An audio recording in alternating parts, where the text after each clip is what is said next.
Stylish star Allu Arjun, energetic director Harish Shankar direction లో successful producer Dil Raju నిర్మాతగా తెరకెక్కిన చిత్రం దువ్వాడ జగన్నాథం. గత శుక్రవారం ఈ సినిమా విడుదలై రివ్యూ, పబ్లిక్ టాక్ తో సంబంధం లేకుండా బాక్సాఫీస్ వద్ద మంచి వసూలను రాబడుతోంది. అందులో భాగంగా చిత్ర యూనిట్ సక్సెస్ మీట్ ను ఏర్పాటు చేశారు. ఈ సక్సెస్ మీట్ లో దర్శకుడు హరీష్ శంకర్ మాట్లాడుతూ, ఇది సక్సెస్ మీట్ కాదు, థ్యాంక్ యూ మీట్. ఈ సినిమాను ఇంత సక్సెస్ చేసిన ప్రేక్షకులకు థ్యాంక్ యూ మీట్ అని అన్నారు. అలాగే బన్నీ కెరియర్ లో కలెక్షన్స్ పరంగా డీజే బ్లాక్ బస్టర్ గా నిలిచింది అని అన్నారు.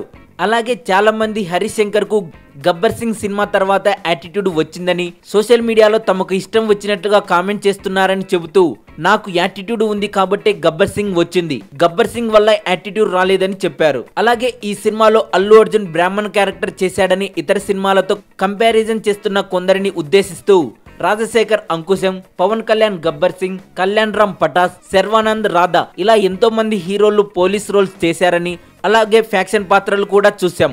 బ్రాహ్మణ్ హీరో రోల్స్ చాలా తక్కువగా వచ్చాయి, అందుకే ఇతర సినిమాలతో కంపారిజన్ వద్దు అని అన్నారు. ఈ కార్యక్రమానికి హీరో అల్లు అర్జున్, హీరోయిన్ పూజా హెగ్డే, దిల్ రాజు మరియు ఇతర నటీనటులు హాజరయ్యారు. మరింత టాలీవుడ్ సమాచారం కోసం సబ్స్క్రైబ్ చేయండి టాలీవుడ్ సెంటర్.